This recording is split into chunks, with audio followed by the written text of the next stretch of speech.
Morning. अब हम लोग निकल चुके हैं टाबो से। बस हमने सुबह उठ गए, हम सुबह 5 बजे उठ गए थे। सनराइज यहाँ सुबह 5 बजे ही हो गया था।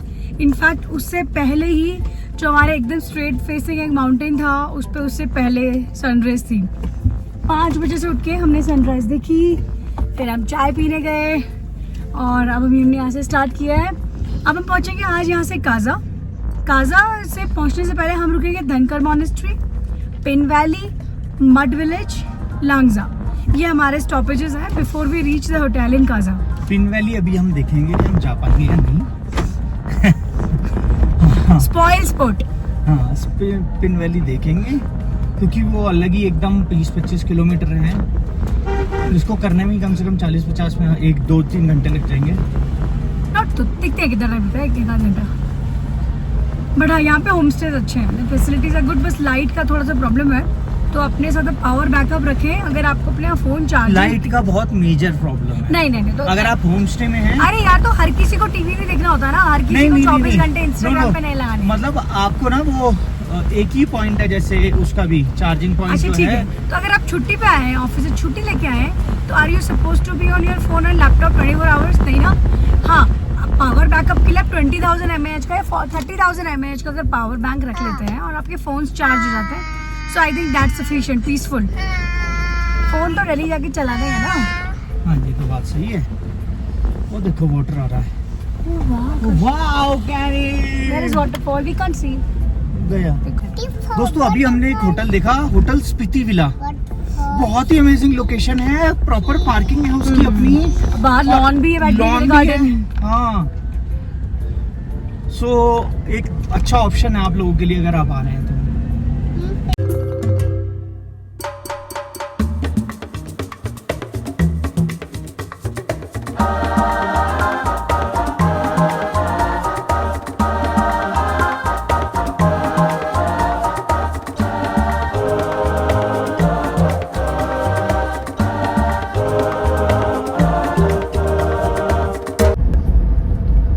रोड पानी ऊपर जा रही है। हाँ, फिर दोबारा ऊपर जाएगी धनकर काजा के लिए। टाबो तो बिल्कुल नीचे आए थे ना।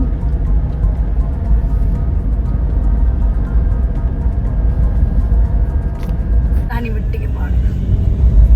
भाई दोस्तों, ये बताओ, मुल्तानी मिट्टी के पहाड़ नहीं लग रहे?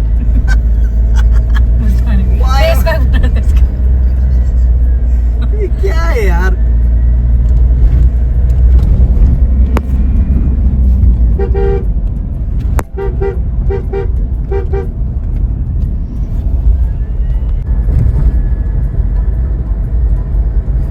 पता, सांस में भारी भारी बन आ रहा है, पता है?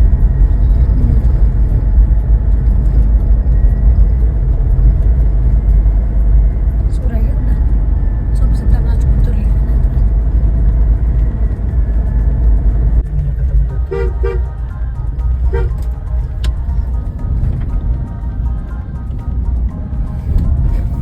दोस्तों, कुछ अजीब सा ही माउंटेन है। रोड चलाए थक गए।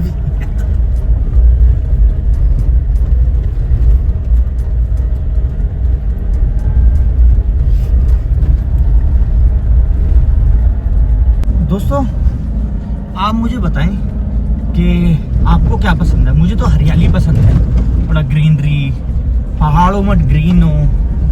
आपको कैसी चीजें पसंद है, आपको क्या पसंद आता है, ये बताइए मेरे को, है ना।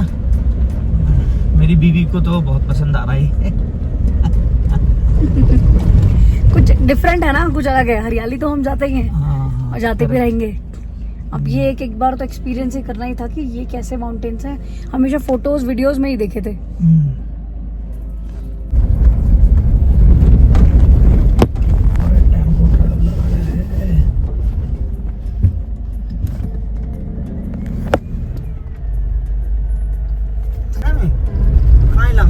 लांगजा में हाईएस्ट बुद्धा स्टैचू। अच्छा, हाँ, सबसे ऊंचा जो है।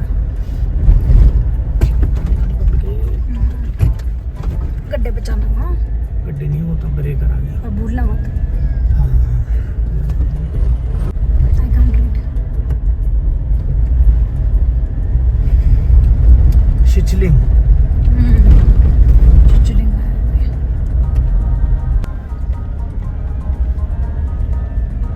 कितने किलोमीटर यहाँ से? 10 किलोमीटर। एक रास्ता नीचे की तरफ जा रहा था और एक रास्ता अब हमने ये धनकर मॉनेस्ट्री के लिए ले लिया है, जो कि राइट में ऊपर की तरफ, जो कि राइट में ऊपर की तरफ जाता है। वो गेट बना हुआ है मॉनेस्ट्री का, तो आपको समझ आ जाएगा, बोर्ड पे भी लिखा हुआ है। नीचे से एग्जैक्टली 9 किलोमीटर ऊपर है मेन हाईवे से, तो आपको डिटूर लेना पड़ेगा।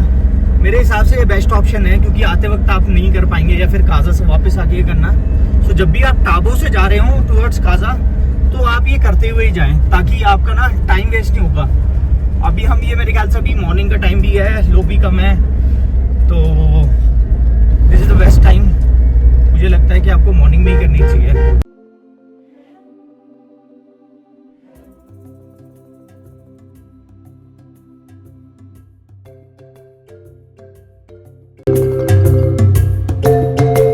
हम पहुंचने वाले हैं धनकर मॉनेस्ट्री।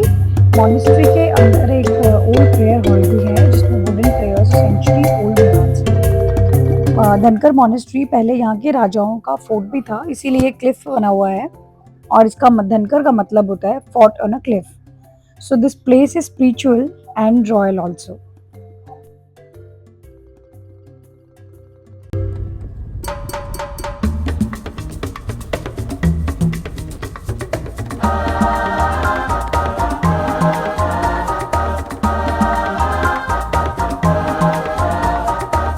हमने किसी गलत जगह एंट्री ले ली। अब हम यहाँ से वापस इस गेट से बाहर की तरफ जा रहे हैं, क्योंकि यहाँ से जाने का रास्ता नहीं है और ये पार्किंग भी नहीं है। सो हम दोबारा यहाँ से राइट लेके अब मॉनेस्ट्री वो सामने की तरफ है, वहाँ तक हमें जाना पड़ेगा। धनकर मॉनेस्ट्री को recently UNESCO world heritage sites की लिस्ट में भी डाला गया है। Tentative, I mean that is not in the permanent list, but tentative list में भी है। मतलब ये जगह का एक ग्लोबल लेवल का भी स्वैग मेंटेन कर रही है। 12,000 फीट की हाइट पे है धनकर, सो यू मे फील कि आपको ऑक्सीजन लेवल्स कम लग सकते हैं। बहुत ही ब्यूटीफुल जगह पे है। ये सामने छोटा सा विलेज है जो धनकर मॉनेस्ट्री के साथ साथ ही है, और सामने की तरफ स्पीति रिवर स्टिल यहीं से होते हुए जा रही है। हम 10 किलोमीटर सीधा ऊपर आए थे और ये एकदम क्लिफ्स पे, और ये देखिए मून लैंडिंग्स की तरह ये यहाँ पे माउंटेन्स बने हुए हैं। हम लोग पहुँच गए हैं धनकर मॉनेस्ट्री, और पहले हम न्यू मॉनेस्ट्री चले गए थे जो कि उस तरफ है। फिर हमें किसी ने बताया कि ओल्ड मॉनेस्ट्री यहाँ है, जो कि 1000 फुट ऊंचे क्लिफ पे बनी हुई है। धनकर का मतलब होता है फोर्ट ऑन अ क्लिफ, मतलब कि एक माउंटेन के ऊपर या एक चोटी के ऊपर किला बना हुआ। तो ये मॉनेस्ट्री भी कुछ ऐसी ही बनी हुई है।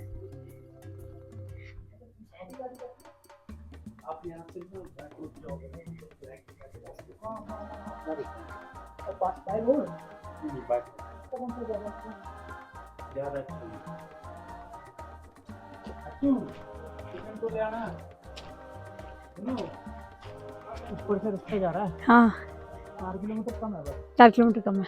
अगर पता है इस रोड पे बहुत सारे लोग हैं। फ्लैग, हाँ पिला ठीक है जी।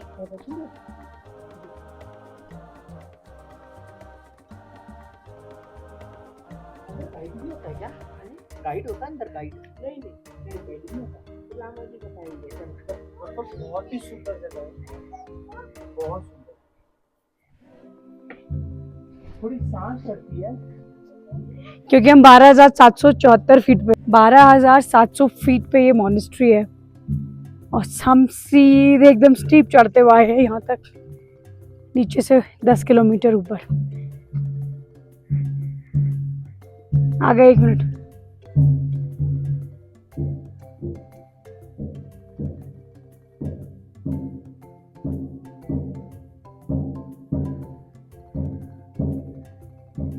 मॉनेस्ट्री के प्रेयर हॉल में अंदर वो एक जो ढोल और जो इंस्ट्रूमेंट्स ये लोग बजाते हैं उसकी आवाज़ आ रही है, और वो इस पूरे एनवायरनमेंट के साथ वाइब करते हुए एक मैजिकल फीलिंग क्रिएट करता है। मॉनेस्ट्रीज में बहुत तरीके के इंस्ट्रूमेंट्स होते हैं, जैसे कि डुमचेन, तिब्बतन हॉर्न, गेलिंग, तिब्बतन ओबेला के इंस्ट्रूमेंट जो नेजल और हाई पिच्ड होता है, नगा ड्रम जिसकी आवाज़ बहुत रिदमिक होती है और वही अभी यहाँ पे प्ले किया जा रहा था, और कॉन्च शेल्स, डुंकर जिनको कहा जाता है, जो कि ट्रम्पेट की तरह बजाया जाता है।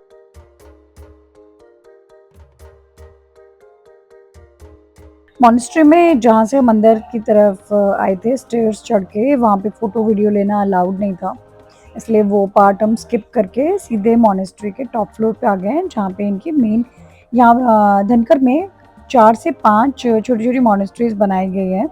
सो हम मेन में जा चुके थे, अब हम सेकंड नंबर की मॉनेस्ट्री में जा रहे थे, जहाँ पे हमने लैंप लाइटनिंग और दिया जलाया और साथ में जो इनका एक ट्रेडिशनल शॉल होता है वो भी चढ़ाया। बच्चों को कितना कॉन्फिडेंस होता है ना, हाँ जो कि सामने वाला लेके जा कि हमारे अम्मी पापा ने पकड़ा है तो हमें सही सही पकड़ा होगा।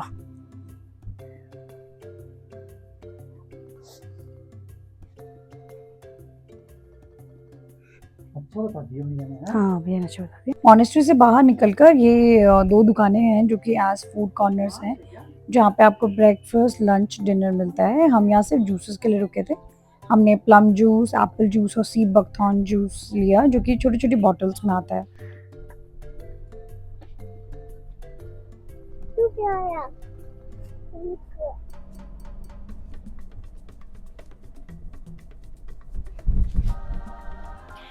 एक रास्ता यही धनकर मॉनेस्ट्री से काजा की तरफ ऊपर जाता है, तो आप लोगों को 10 किलोमीटर नीचे जाने की जरूरत नहीं है, हम लोग वही कर रहे हैं।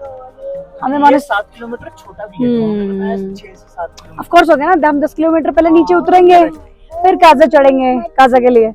तो यहीं से जो ये रास्ता जाएगा, कहा कि 2 किलोमीटर थोड़ा ये कच्चा रास्ता है, और 2 किलोमीटर के बाद ये रास्ता ठीक हो जाएगा।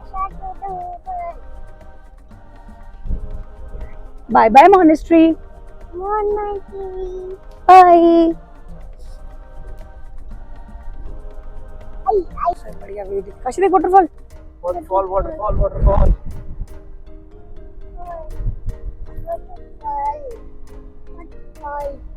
वॉटरफॉल।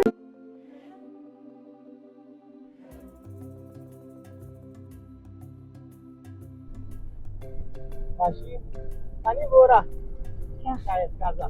हाँ वो सामने देख, हाँ वही होगा। सबसे टंकी की जगह पे क्या रख रखा है देखे नहीं, नहीं मैं वीडियो पीने में, वाले कनस्तर। हाँ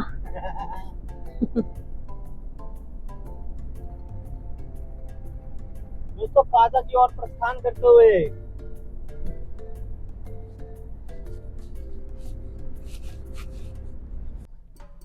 दोस्तों अब हम पहुंच चुके हैं काजा विलेज। वो रहा सामने काजा, और उसके आसपास ये स्नो माउंटेन्स, इधर ये ब्राउन एकदम रेगिस्तानी माउंटेन्स, रेगिस्तानी माउंटेन्स। थोड़ी देर पहले से ही कैंप्स होटल्स ये सब शुरू हो गए थे, हम लोग भी सब अपने लिए एक होटल फाइंड आउट करने वाले हैं, जाके देखेंगे कैसा है, जो अच्छा लगा उसी में रुक जाएंगे। सो गाइस अब हम पहुंच गए हैं काजा। गौरव गए हैं कुछ होटल्स देखने कि हम लोग कुछ 1-2 होटल्स आइडेंटिफाई कर पाए और जिसमें हम फिर अब चूज़ कर लें। हमने आने से पहले बुक नहीं किया था यूजुअली, जो हम आजकल नहीं करें, बिकॉज पता नहीं होता कि हम कौन सा स्टॉप लेंगे और कहाँ पे रुकेंगे। तो हम काजा मेन बस स्टैंड अंदर चले गए और बिल्कुल फंस गए। तो आपको तो मैं रिकमेंड करूँगी कि please don't go to the Kaza bus stand, और वहाँ अगर कोई होटल भी है ना तो वो मत लीजिए, बहुत नैरो रोड है। बस किसी मुश्किल से हम लोग वहाँ से बाहर निकल के फिर से मेन रोड पे आ पाए हैं। यहाँ पे कुछ होटल्स हैं, बहुत सारे होटल्स हैं काजा में, because actually it's a main administrative centre for PP. So hotel options तो बहुत सारे हैं, बट हम जस्ट चेकआउट कर रहे हैं, बिकॉज बच्चा है तो हम कोशिश करते हैं कि हाइजीनिकली क्लीन स्पेस हो, बट अदरवाइज बाकी बहुत ज़्यादा रिक्वायरमेंट्स हमारी नहीं है इस चीज़ से। सो अब काजा में देखते हैं, जैसे हमें होटल मिल जाए। हम लोग धनकर रुके। काजा में होटल और होटल का स्टाफ बहुत ही अजीब है, उनको कुछ भी नहीं पता है, ओनर होते नहीं है होटल में, और जो लेबर होती है, जो उन्होंने स्टाफ भी रखा हुआ है, बहुत ही अनएजुकेटेड स्टाफ है। दोस्तों 2 घंटे की मशक्कत के बाद हम पहुंचते हैं हमारे ड्रीम होटल पे। ये बहुत ही अच्छा और बेस्ट होटल है पूरे काजा एरिया का। ये जो होटल है ये किसी भी वेबसाइट या किसी भी ट्रैवल एजेंट जो मेक माई ट्रिप या फिर अगोडा या वहाँ पर कहीं पर भी लिस्टेड नहीं है। मतलब ये होटल इतना अच्छा है, बिल्कुल एकदम प्रीमियम फैसिलिटीज़ हैं इस होटल में। I think the most recommended hotel है ये यहाँ का, और कोई भी आपको इस होटल के बारे में कुछ बताएगा नहीं। रूम्स इतने ही अच्छे हैं, इनके 2 सेक्शन है, एक इनका पुराना विंग है ओल्ड विंग, एक इनका न्यू विंग है। ओल्ड विंग में हमने ओल्ड विंग में रूम लिया है और रूम सेंट्रली हीटेड है और आपका इनके जो बेड्स हैं इसमें भी क्या कहते हैं इन्होंने हीटर लगाया हुआ है, बेड में हीटिंग पैड लगाए हुए हैं। प्लस इनका जो वॉशरूम है बहुत ही सुंदर है, वॉशरूम की एमिनिटीज जो दी हुई हैं इन्होंने बहुत सुंदर हैं। इनका जो वॉशरूम का मतलब बाथिंग सेक्शन है ये भी बहुत सुंदर है। मतलब सारी फैसिलिटीज अवेलेबल थी इस पूरे होटल में और मतलब बहुत ही नीट एंड क्लीन बेडिंग से लेके और आपका जो कंबल हमारे को दिया वो भी बहुत अच्छा था। प्लस इनके पास ये आप देख सकते हैं यहाँ पर आप अपना लगेज रख सकते हैं और इन्होंने हमारे को केटल भी दिया हुआ है। ये इनका बेस कैटेगरी रूम था जो कि बहुत ही सुंदर था। दोस्तों बहुत मेहनत कर रहे हैं आपको ये कंटेंट दिखाने के लिए, प्लीज लाइक शेयर सब्सक्राइब जरूर करिएगा।